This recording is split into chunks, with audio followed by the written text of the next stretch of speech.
이 시간에는 사도행전 15장 40절 41절 말씀 읽었습니다. 오늘은 사도행전 97번째 시간으로 부제목은 예수님을 중심에 모신 사람은 입니다. 예수님을 중심에 모신 사람은. 자, 2차 전도 여행을 앞두고 마가를 다시 데리고 갈 거냐 데리고 가지 말 것이냐 문제를 놓고 바울과 바나바가 의견이 달라져서 결별했습니다. 그런데 바울과 바나바의 결별은 이 세상의 정치인들처럼 자기의 이익에 따라서 상대방을 일방적으로 버리거나 적으로 돌려놓는 그런 결별이 아니라 그랬습니다. 바울과 바나바는 지금 의견은 다르지만 자기와 다른 의견을 가진 상대방의 생각을 통해 하나님께서 더 큰 뜻을 이루실 것을 믿으면서, 자, 헬라어 파록시스모스라 그랬습니다. 파록시스모스는 격려라 그랬죠. 격려하면서 헤어졌습니다. 바울과 헤어진 바나바는 자기가 주장했던 대로 마가를 데리고 1차 전도 여행의 첫 번째로 갔던 바나바의 고향인 구브로 섬으로 출발을 했습니다. 자, 그리고 본문 40절로 41절을 보면 그 이후의 상황을 기록하고 있습니다. 같이 읽겠습니다. 시작. 바울은 신라를 택한 후에 형제들에게 주의 은혜의 부탁함을 받고 떠나 수리아와 길리기아로 다니며 교회들을 견고하게 하니라. 자, 바나바와 헤어진 바울은 신라를 자기의 동행자로 선택을 했습니다. 자, 바나바가 찾아간 구브로 섬과는 반대 방향으로 바울과 신라는, 자, 구브로는 어디냐면 이 아래쪽이거든요. 수리아 안디옥에서 아래쪽으로 배를 타고 가야 되는데 바울과 신라는 위쪽으로 길리기아 지방으로 이렇게 선교를 출발을 했습니다. 자, 바울과 동행한 신라는 자기가 먼저 바울과 동행하겠다고 자원한 사람이 아니에요. 자, 바나바와 헤어진 바울이 많은 사람들 중에서 신라를 선택했습니다. 그리고 자기와 같이 전도 여행을 동행해 줄 것을 제안하지요. 자, 각자의 2차 전도 여행을 위해 바나바와 바울이 각각 동행자로 선택한 사람은 누굽니까? 바나바는 마가, 바울은 신라, 이렇게 선택했어요. 그런데 이 마가와 신라에게는 한 가지 공통점이 있습니다. 그게 뭐냐? 두 사람 모두 지금 현재 예루살렘에서 살고 있는 예루살렘 사람이라는 거예요. 지난 시간에 살펴본 것처럼 예수님께서 십자가 고난을 당하시기 전에 제자들과 마지막 만찬, 최후의 만찬을 가지셨던 곳이 어디입니까? 마가의 다락방이죠. 이곳을 사도행전 12장 12절을 보니까 뭐라고 소개하고 있어요? 마가라 하는 요한의 어머니 마리아의 집이라고 소개를 하고 있어요. 이 집이 어디 있느냐? 예루살렘에 있습니다. 마가는 그 집에서 어머니와 같이 살고 있어요. 그리고 사도행전 13장 13절을 보면 첫 번째 전도 여행을 떠났다가 버가에서, 자, 구브로에서 그 다음이 버가인데 버가에서 무단 이탈을 했어요. 전도팀을 얘기도 안 하고 무단 이탈을 한 마가가 전도 여행을 출발한 수리아 안디옥 교회로 돌아가지 않고 어디로 가버렸어요? 자기 어머니의 집이 있는 예루살렘으로 가버렸어요. 자, 신라 역시 예루살렘에서 살면서 예루살렘 교회에서 중요한 역할을 감당하고 있었습니다. 자, 우리는 앞에서 이방인 그리스도인들도 할례를 받아야 되느냐 말아야 되느냐 이 문제를 가지고 제1회 예루살렘 공의회를 가졌을 때에 이 예루살렘 공의회가 마지막으로 결론을 낸 게 뭐예요? 이방인 그리스도인들은 할례를 받지 않아도 된다. 이 결론을 담은 편지를 수리아 안디옥 교회에 전달하는 역할을 누가 했느냐? 예루살렘 교회에 있었던 유다와 실라가 그 편지를 전달하는 의무를 가졌습니다. 그리고 의무를 마친 실라는 유다와 함께 예루살렘 교회로 돌아갔어요. 이것을 본문 33절이 기록하고 있습니다. 예루살렘으로 돌아갔어요. 그러니까 바나바와 바울이 마가와 실라와 함께 두 번째 전도여행을 시작하려고 할 때 동행자인 마가와 실라는 둘 다 어디에 있었어요? 예루살렘에 있었습니다. 그렇다 그래서 바나바와 바울이 예루살렘에 있는 마가와 실라와 같이 동행하기 위해서 예루살렘으로 찾아가지 않았어요. 이 두 번째 전도 여행의 출발지도 첫 번째 전도 여행과 마찬가지로 수리아에 있는 안디옥 교회에서 출발을 합니다. 여러분, 이 수리아 안디옥과 예루살렘은요, 옆 동네가 아니에요. 수리아 안디옥과 예루살렘은 자그만치 480km가 떨어져 있어요. 그러니까 이 480km라 그러면 서울에서 부산보다 더 멀어요.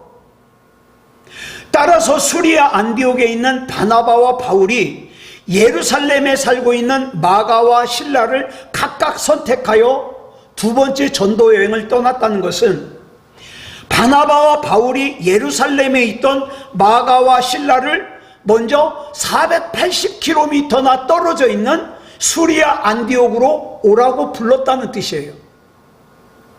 우리가 잘 알고 있는 것처럼 바나바와 마가는 사촌지간이에요. 지난 시간에 말씀드렸습니다. 골로새서 4장 10절에 보면 마가를 바나바의 생질이라고 기록하고 있어요. 생질은 조카라는 뜻입니다. 그렇지만 여기에서 생질이라고 번역된 헬라어 아네프시오스는 무슨 뜻이냐면 조카, 생질이라는 뜻보다 사촌이라는 뜻이에요. 즉 마가는 바나바의 사촌 동생이죠. 그 마가는 첫 번째 전도 여행 때 자기 사촌 형님인 바나바에게 잘못을 했어요. 출발 당시에는 그 전도팀의 우두머리가 누구였냐면 자기 사촌 형님인 바나바가 우두머리였어요. 그런데 구브로 섬에서 버가로 가는 도중에 이 마가는 중간에서 무단 이탈을 해서 그 전도팀의 우두머리인 사촌 형님 바나바에게 큰 누를 끼쳤습니다. 따라서 마가는 바나바가 두 번째 여행을 같이 하자고 자기를 불렀을 때 무슨 마음이었을까요? 내가 참 첫 번째 전도 여행 때 철이 없어가지고 중간에 무단 이탈을 했는데 내가 그 잘못을 속죄하기 위해서라도 내가 이번에는 전도 여행을 잘해야지. 그러고 바나바의 부름에 순종했을 겁니다. 그런데 실라의 입장은 달라요. 바울과 실라는 같은 혈족도 아니에요. 친척도 아니에요. 또 바울과 실라는 고향이 같은 사람도 아니에요. 그리고 이 실라라는 사람은 바울에게 갚아야 될 마음의 빚도 없어요. 그리고 바울이 가는 2차 전도 여행은요, 다 알고 있어요. 세상의 부귀영화와는 전혀 거리가 멀어요. 당시 전도 여행의 이동 수단은 배를 타거나 아니면 걸어가야 돼요.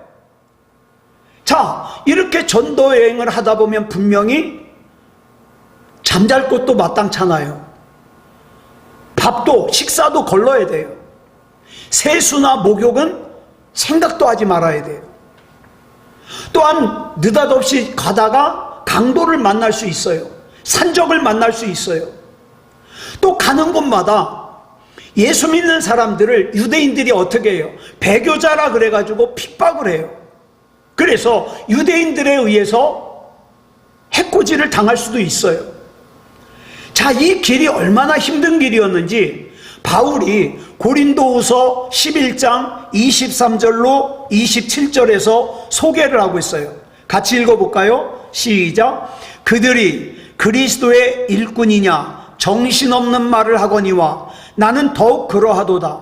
내가 수고를 넘치도록 하고 옥에 갇히기도 더 많이 하고 매도 수없이 맞고 여러 번 죽을 뻔하였으니 유대인들에게 40에서 하나 감한매를 5번 맞았으며 3번 태장으로 맞고 1번 돌로 맞고 3번 파선하고 1주야를 깊은 바다에서 지냈으며 여러 번 여행하면서 강의 위험과 강도의 위험과 동족의 위험과 이방인의 위험과 시내의 위험과 광야의 위험과 바다의 위험과 거짓 형제 중의 위험을 당하고 또 수고하며 애쓰고 여러 번 자지 못하고 줄이며 목마르고 여러 번 굶고 춥고 헐벗었노라.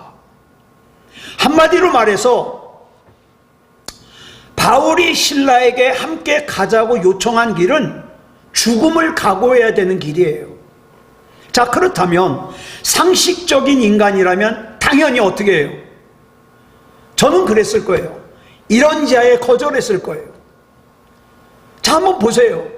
그것도 바울이 자기 있는 곳으로 와서 같이 가자는 게 아니에요. 나보고 자기가 있는 곳 480km나 떨어져 있는 곳으로 와서 가자는 거예요. 전 거절할 거예요. 그러나 신라는 바울의 부름을 받아들여서 바울이 있는 안디옥에서 480km나 떨어진 예루살렘에서 바울에게로 갑니다. 그리고 바울과 함께 2번째 전도 여행은요, 약 3년 걸려요. 약 3년 동안 총 얼마의 거리를 전도하느냐? 5000km가 넘어요. 이 전도 여행의 길을 떠납니다. 그때 이미 바울의 나이는 40이 넘었어요. 이 당시로서는 40이 넘은 나이는 노년입니다. 그런 바울이 2번째 전도 여행 중에 겪어야만 했던 고초와 고난은 이루 말로 표현할 수가 없죠. 그러나 신라는 그런 바울 곁에서 조금도 물러서지 않고 고난당하는 바울과 함께하면서 바울을 지키고 도왔습니다. 오늘날 저와 여러분이 신앙생활하면서 내 옆에 이런 사람이 있다는 것은 너무 귀한 거예요. 같이 어려움을 이겨내고 같이 기도하고 같이 부르짖을 수 있는. 자, 바울이 원하는 대로 죽음도 같은 그 너무나도 힘든 고난과 고초가 기다리고 있는 그 2번째 전도 여행의 길에 기꺼이 동행하는 겁니다. 이게 어떻게 가능할 수 있을까요? 우리는 이 답을 본문 32절에서 찾을 수 있어요. 본문 32절을 보면 신라를 뭐라고 소개하고 있느냐? 신라도 선지자라. 선지자예요. 그러면 선지자가 어떤 사람입니까? 하나님의 말씀을 맡은 사람이에요. 하나님의 말씀을 맡았다는 건 뭡니까? 하나님의 말씀을 마음에 담고 산다는 뜻이에요. 자, 그런데 그 하나님의 말씀이 육신을 입고 이 땅에 오신 분이 누구예요? 예수님이에요. 그렇기 때문에 그 예수님을 구주로 영접한 저와 여러분은 누구예요? 선지자입니다. 선지자예요. 선지자는 그 중심에 말씀이 육신이 되었던 예수님을 모시고 사는 사람이에요. 자, 그렇기 때문에 이 신라는 선지자이기 때문에 목숨을 걸면서까지 바울과 동행할 수 있었어요. 그런데 예수님을 구주로 영접하지 않은 사람은 결정하는 주체가 누구예요? 자기예요.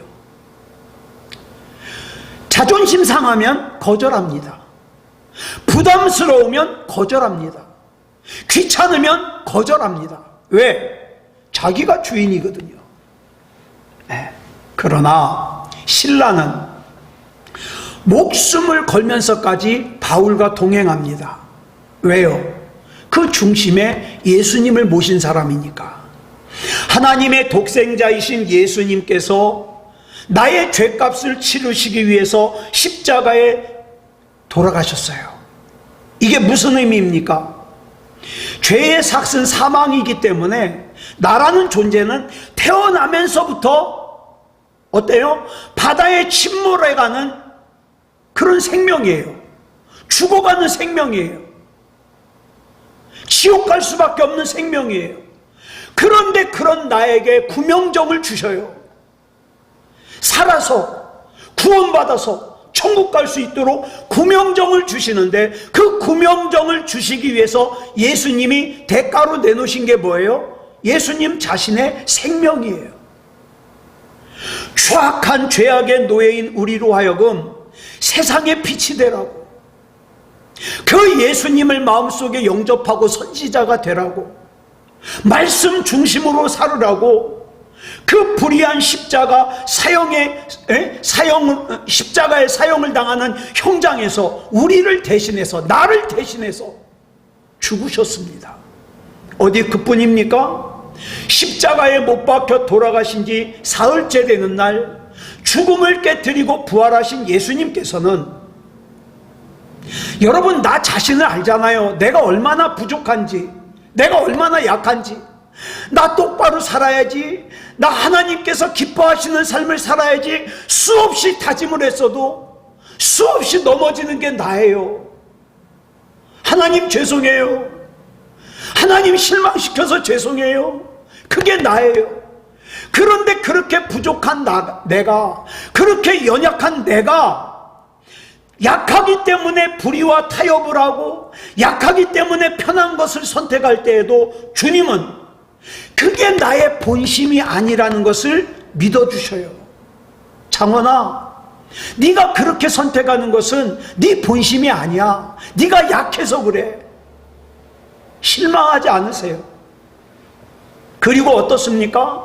내 코끝에서 호흡이 멈추는 순간 우리 주님의 영원한 생명으로 내 영혼을 품어주실 뿐만 아니라 이 땅에 남겨놓고 가는 내 가족도 하나님이 책임져 주신다 이 말이에요. 네. 그 예수님이 계시기 때문에 우리는 안심하고 이 세상을 살 수 있고, 또 이 세상을 떠날 때에도 안심하고 떠날 수 있는 거예요. 그 예수님을 마음에 품은 사람이 누구예요? 바울과 실라입니다. 안디옥에 속해 있던 로마 제국의 수리아는 지중해를 끼고 이 남북으로 길게 세워져 있습니다. 또 로마 제국의 길리기아는 수리아 북쪽에 동서로 이렇게 있습니다.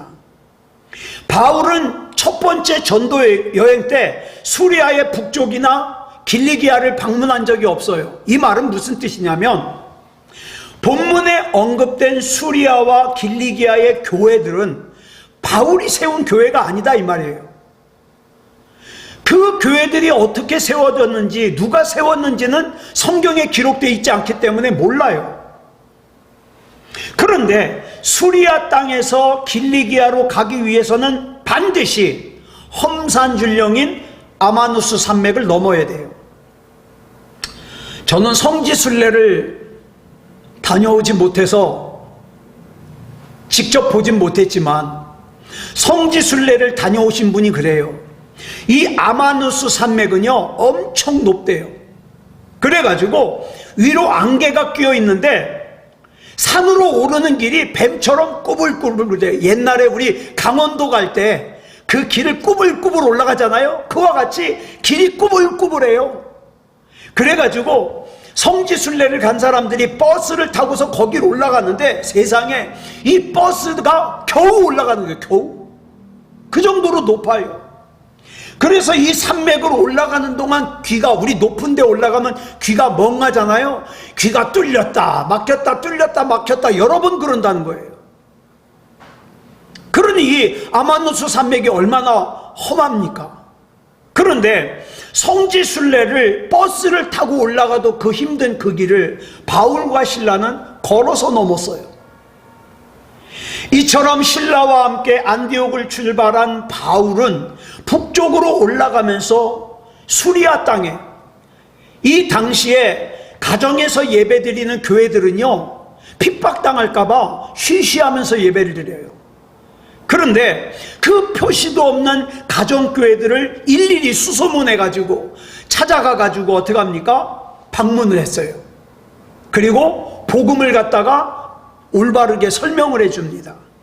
그렇게 험산줄령인 아마누스 산맥을 넘어 더베라는 곳에 이르기까지 이 바울과 실라는 가정교회들을 일일이 방문해요.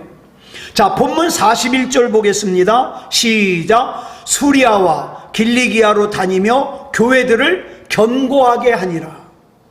이렇게 바울이 수리아와 길리기아에 있는 가정교회들을 수소문하면서 일일이 방문한 목적이 뭐냐? 그 교회들을 견고하게 하는 거예요. 우리가 예배를 드리는 목적이 뭡니까? 믿음을 견고하게 하기 위해서요. 나는 가끔 예배를 드려도 괜찮아, 교만한 사람이에요. 예. 수리아와 길리기아는 우상숭배 신앙과 아주 타락한 문화로 뒤덮여 있는 이방 땅이에요. 그 우상숭배의 땅에서 핍박을 당할까봐 자기네끼리 모여가지고 쉬쉬하면서 예배를 드려요. 그런데 그곳에서 누가 성경 말씀을 제대로 인도해 주는 사람도 없어요. 그러니 복음을 바르게 알고 복음을 바르게 믿는다는 건 쉬운 일이 아니죠. 더군다나 그 가정교회들은 목회자가 없잖아요. 이때는 신약 성경이 기록되기 전이기 때문에 성경도 없어요. 그런 가운데서 신앙생활을 한다는 건 너무너무 어려운 일이죠. 그러므로 그들을 일일이 찾아준 다른 사람도 아니라 바울이에요.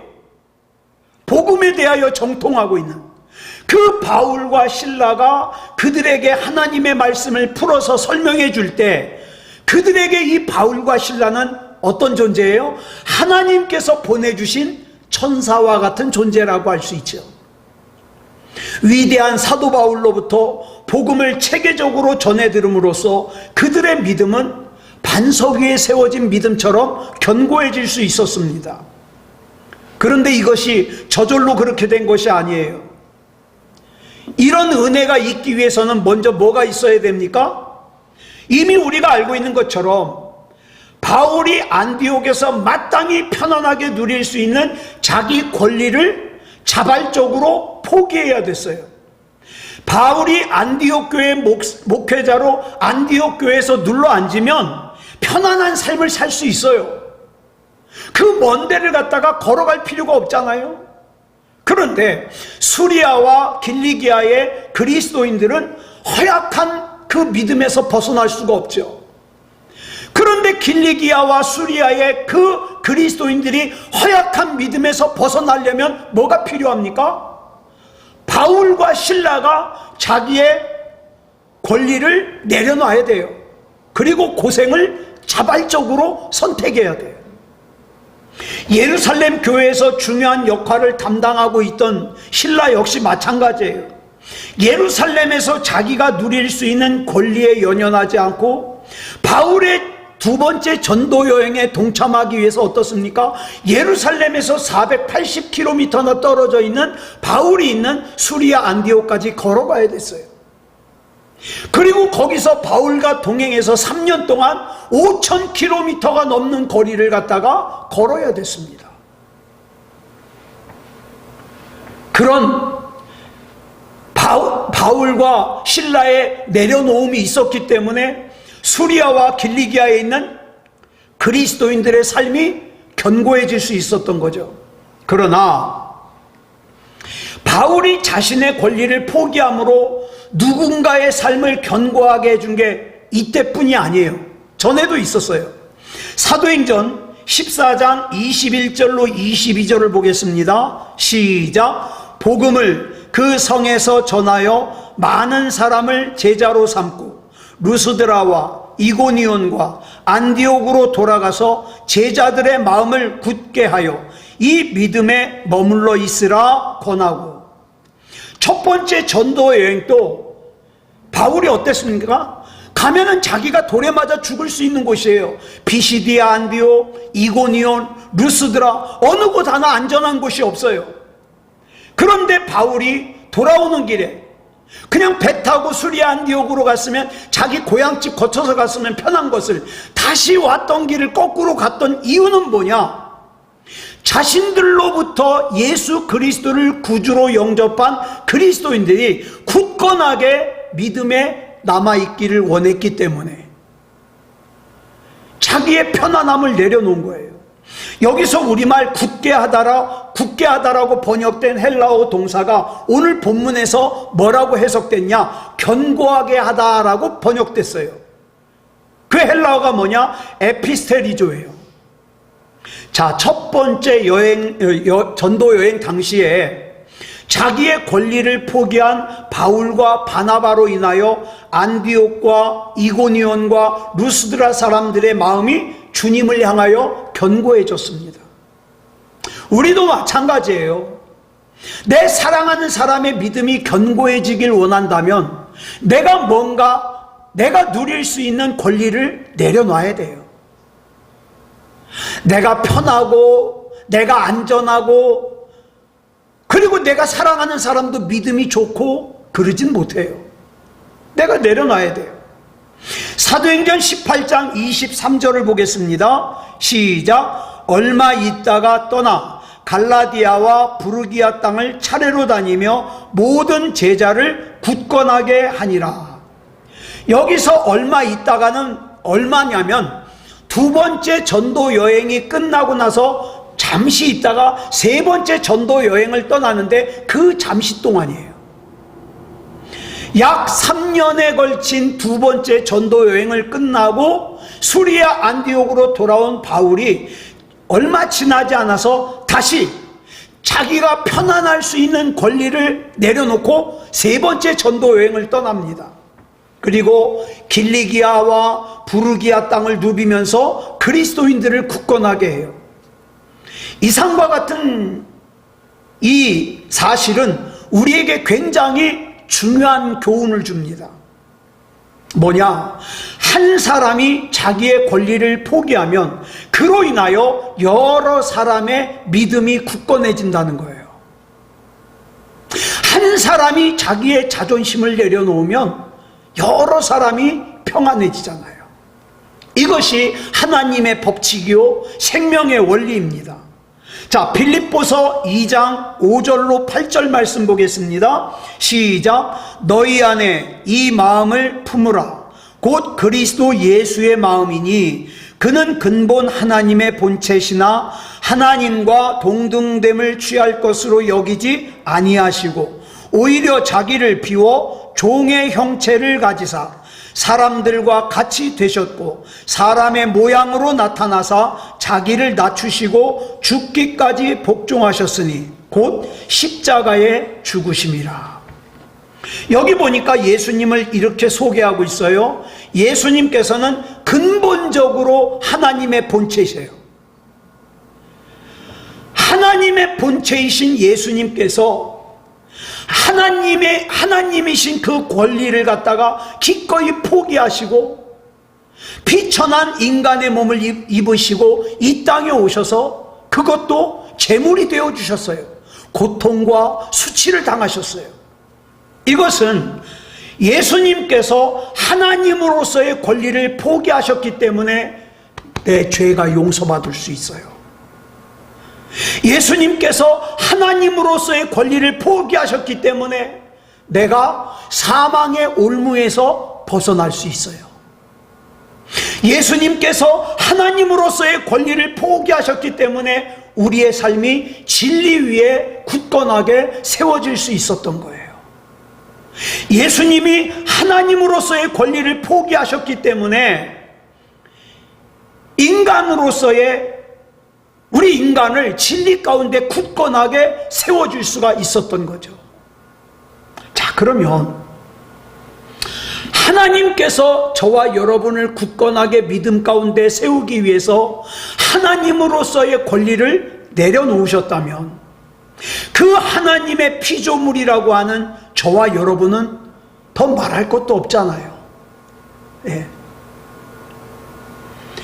사도행전이 뭐로부터 출발합니까? 사도행전의 출발은 하나님이 하나님으로서의 권리를 포기하신 예수님으로부터 시작돼요.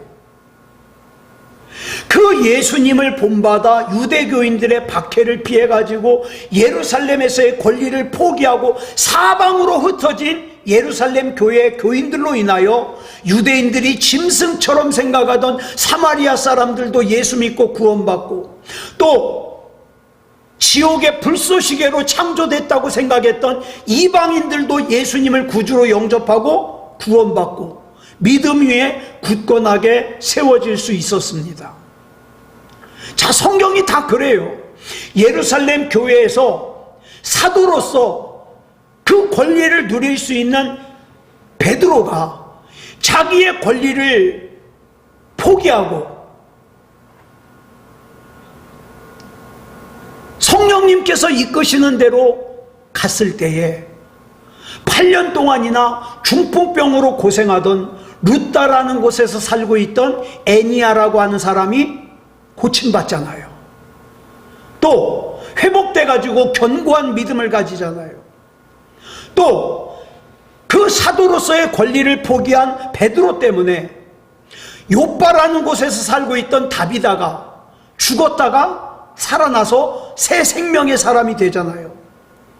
또 사도로서의 자기 권리를 포기한 베드로 때문에 인간 취급을 받지 못했던 요빠라는 곳에서 살고 있던 무두장이, 가죽으로 뭐 만드는 사람이라 그랬죠. 이 무두장이 시몬이 인간다운 삶을, 믿음을 견고하게 가질 수 있었습니다.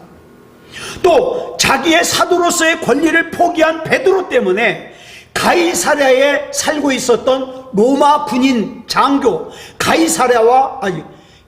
고넬료와 그 집안 사람들이 구원받을 수 있었잖아요. 자, 또 앞에서 말씀드린 것처럼 자기 권리를 포기한 바울 때문에 1차 전도 여행을 통하여 수많은 사람들이 예수 그리스도 안에서 구원받을 수 있었습니다. 또 자기의 권리를 포기한 바울의 두 번째 전도 여행을 통해서 본문 속에서 수리아와 길리기아에 있는 그리스도인들의 삶이 견고하게 세워졌습니다. 자기 권리를 포기한 바울 때문에 앞으로 우리가 살펴볼 사도행전의 뒷부분에서 더 많은 사람들이 예수 그리스도 안에서 견고하게 세워지는 거예요. 또 그 바울이 기록한 편지 때문에 2000년이 지난 저와 여러분도 은혜를 받고 하나님이 믿어지고 예수님을 구주로 영접하고 복음을 복음으로 받아들일 수가 있는 거예요. 그러므로 누군가의 삶을 믿음 안에서 굳건하게 세워주고 견고하게 세워주기 위해서는 내가 권리를 내려놔야 됩니다. 내 권리를 자발적으로 포기해야 돼요. 때로는 내 자존심도 내려놓고, 때로는 내 이익도 내려놔야 돼요. 성경은, 특히 사도행전은 그렇게 사는 것이 진짜 그리스도인의 삶이라고 설명해 주고 있어요. 그런데 그걸로 끝이냐? 아니요. 앞에서 읽었던 빌립보서 2장의 내용처럼 예수님께서 근본 하나님의 본체시지만 하나님으로서의 권리를 기꺼이 포기하고 인간의 제물로 돌아가신 예수님을 성부 하나님께서 그대로 방치하시지 않았어요. 어떡합니까? 죽은 예수님을 죽음에서 일으키시고 어떻게 했어요? 하늘에 있는 사람들과 땅 아래에 있는 사람들, 땅 위에 있는 사람들을 예외 없이 모두 무릎 꿇고 영원한 부활의 구주로 견고하게 세워주셨어요. 우리가 예수 그리스도 안에서 구원을 얻었다는 것은 그 예수님의 생명이 우리에게 임하셨다는 뜻입니다. 교회 다닌다는 뜻이 아니에요. 예수님이 나의 구주로 임하셨다는 뜻이에요. 그 예수님의 생명의 거울 앞에 아직도 움켜쥐고 있는 내 권리, 내 자존심, 내 이익, 이것을 나중에 비춰보면 그게 얼마나 무의미한 것인지, 그것이 얼마나 무가치한 것인지 깨닫게 돼요. 그래서 사도 바울이 뭐라 그랬습니까?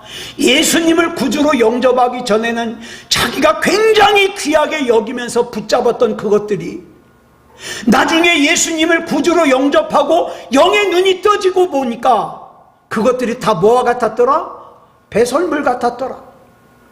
그래서 그 예수님의 생명을 힘입어서 우리 역시 우리가 가지고 있던 권리라고 생각했던 것들을 기꺼이 포기함으로 다른 누군가의 삶과 믿음을 견고하게 세워주는 역할을 우리가 해야 된다. 이게 쉽냐? 쉽지 않습니다. 우리 사람들의 본능에는 기본적으로 뭐가 있어요? 기브 앤 테이크가 있어요. 네가 나한테 이렇게 당해? 그러면 나도 너한테 이렇게 당할 거야. 네가 나에게 무관심해? 나도 너에게 무관심할 거야. 이런 본능이 있어요. 이런 본능을 예수 그리스도 이름으로 깨트려 버리고 나에게 무한한 사랑을 일방적으로 부어주셨던 예수님을 닮아 나도 역시 사랑을 주는 거예요. 일방적으로 주는 거예요. 그랬을 때에 우리 속에서 역사하시는 예수님의 생명과 능력과 권능을 우리가 체험할 수 있는 거죠. 예. 이런 삶을 살 때에 우리가 그냥 단순히 교회 다니는 걸로만 끝나지 않고 어때요? 예수님을 믿는 사람, 성령님의 인도함을 받는 사람, 그리스도인다운 그리스도인, 믿음다운 믿음을 가진 사람이 되는 거예요. 아무쪼록 세상 보지 말고 우리 주님 바라보면서 주님 나에게 뭘 원하십니까?